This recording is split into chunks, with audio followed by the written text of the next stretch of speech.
بسم اللہ الرحمن الرحیم۔ السلام علیکم ورحمۃ اللہ وبرکاتہ۔ اللہم صلی علی محمد وعلی آل محمد۔ فضائل اعمال، حکایت صحابہ رضی اللہ تعالیٰ عنہم۔ حضرت ابو بکر صدیق رضی اللہ عنہ کا مجموعہ کو جلا دینا۔ حضرت عائشہ رضی اللہ عنہ فرماتی ہیں کہ میرے باپ حضرت ابو بکر صدیق رضی اللہ عنہ نے 500 احادیث کا ایک ذخیرہ جمع کیا تھا۔ ایک رات میں نے دیکھا کہ وہ نہایت بے چین ہے، کروٹیں بدل رہے ہیں۔ مجھے یہ حالت دیکھ کر بے چینی ہوئی۔ دریافت کیا کہ کوئی تکلیف ہے یا کوئی فکر کی بات سننے میں آئی ہے۔ غرض تمام رات اسی بے چینی میں گزری اور صبح کو فرمایا کہ وہ احادیث جو میں نے تیرے پاس رکھوا رکھی ہیں اٹھا لا۔ میں لے کر آئی، آپ نے ان کو جلا دیا۔ میں نے پوچھا کہ کیوں جلا دیا؟ ارشاد فرمایا کہ مجھے اندیشہ ہوا کہ کہیں ایسا نہ ہو کہ میں مر جاؤں اور یہ میرے پاس ہوں۔ ان میں دوسروں کی سنی ہوئی روایتیں بھی ہیں کہ میں نے معتبر سمجھا ہو اور وہ واقعہ میں وہ معتبر نہ ہوں، اور اس کی روایت میں کوئی گڑبڑ ہو جس کا وبال مجھ پر ہو۔ فائدہ: حضرت ابو بکر صدیق رضی اللہ عنہ کا یہ تو علمی کمال اور شغف تھا کہ انہوں نے 500 احادیث کا ایک رسالہ جمع کیا اور اس کے بعد اس کو جلا دینا یہ کمال احتیاط تھا۔ اکابر صحابہ رضی اللہ عنہم کا احادیث کے بارے میں احتیاط کا یہی حال تھا۔ اسی وجہ سے اکثر صحابہ رضی اللہ عنہم سے بہت کم روایتیں نقل کی جاتی ہیں۔ ہم لوگوں کو اس واقعے سے سبق لینے کی ضرورت ہے جو ممبروں پر بیٹھ کر بے دھڑک احادیث نقل کر دیتے ہیں، حالانکہ حضرت ابو بکر صدیق رضی اللہ عنہ ہر وقت کے حاضر باش، سفر و حضر کے ساتھی، ہجرت کے رفیق صحابہ رضی اللہ عنہم کہتے ہیں کہ ہم میں بڑے عالم حضرت ابو بکر رضی اللہ عنہ تھے۔ حضرت عمر رضی اللہ عنہ فرماتے ہیں کہ حضور صلی اللہ علیہ وسلم کے وصال کے بعد جب بیعت کا قصہ پیش آیا اور حضرت ابو بکر صدیق رضی اللہ عنہ نے تقریر فرمائی تو کوئی آیت اور کوئی حدیث ایسی نہیں چھوڑی جس میں انصار کی فضیلت آئی ہو اور حضرت ابو بکر رضی اللہ عنہ نے اپنی تقریر میں نہ فرما دی ہو۔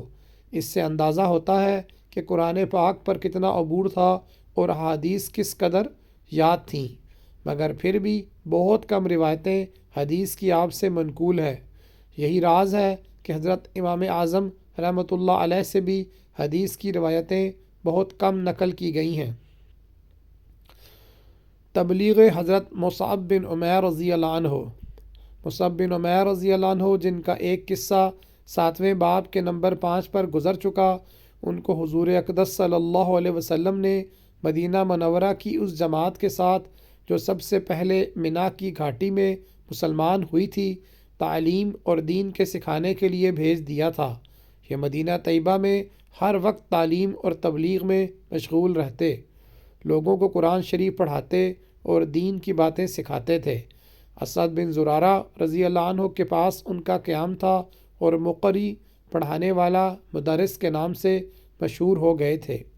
سعد بن معاذ رضی اللہ عنہ اور اسید بن حضیر رضی اللہ عنہ یہ دونوں سرداروں میں سے تھے۔ ان کو یہ بات ناگوار ہوئی۔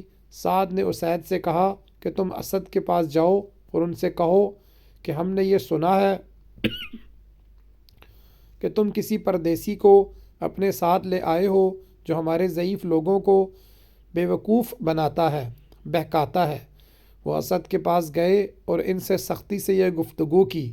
اسد رضی اللہ عنہ نے کہا کہ تم ان کی بات سن لو، اگر تمہیں پسند آئے قبول کر لو، اگر سننے کے بعد ناپسند ہو تو روکنے کا کوئی مذائقہ نہیں۔ اسید نے کہا کہ یہ انصاف کی بات ہے۔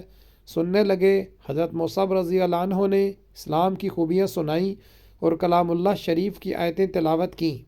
حضرت اسید رضی اللہ عنہ نے کہا کیا ہی اچھی باتیں ہیں اور کیا ہی بہتر کلام ہے۔ جب تم اپنے دین میں کسی کو داخل کرتے ہو تو کس طرح داخل کرتے ہو؟ ان لوگوں نے کہا کہ تم نہاؤ، پاک کپڑے پہنو اور کلمہ شہادت پڑھو۔ حضرت اسید نے اسی وقت سب کام کیے اور مسلمان ہو گئے۔ اس کے بعد یہ سعد کے پاس گئے اور ان کو بھی اپنے ہمراہ لائے۔ ان سے بھی یہی گفتگو ہوئی۔ سعد بن معاذ رضی اللہ عنہ بھی مسلمان ہو گئے اور مسلمان ہوتے ہی اپنی قوم بنو الاشل کے پاس گئے۔ ان سے جا کر کہا کہ میں تم لوگوں کی نگاہ میں کیسا آدمی ہوں؟ انہوں نے کہا کہ ہم میں سب سے افضل اور بہتر ہو۔ اس پر سعد نے کہا کہ مجھے تمہارے مردوں اور عورتوں سے کلام حرام ہے جب تک تم مسلمان نہ ہو جاؤ اور محمد صلی اللہ علیہ وسلم پر ایمان نہ لے آؤ۔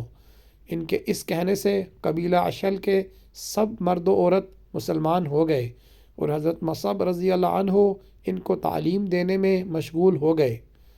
فائدہ: صحابہ کرام رضی اللہ عنہم کا یہ عام دستور تھا کہ جو شخص بھی مسلمان ہو جاتا وہ مستقل ایک مبلغ ہوتا، اور جو بات اسلام کی اس کو آتی تھی اس کو پھیلانا اور دوسروں تک پہنچانا اس کی زندگی کا ایک مستقل کام تھا، جس میں نہ کھیتی معنی تھی، نہ تجارت، نہ پیشہ، نہ ملازمت۔ بس بھئی اللہ تعالیٰ ہمیں بھی صحابہ کرام رضوان اللہ علیہم اجمعین کے نقش قدم پر چلنے کی توفیق نصیب عطا فرمائے، اور جو اخلاص اللہ نے ان کو عطا فرمایا تھا اس کا عشر عشیر ہمیں بھی نصیب عطا فرمائے۔ آج کے لیے اتنا ہی، انشاءاللہ آئندہ کے لیے جاری ہے۔ جزاک اللہ خیرہ۔ السلام علیکم ورحمۃ اللہ وبرکاتہ۔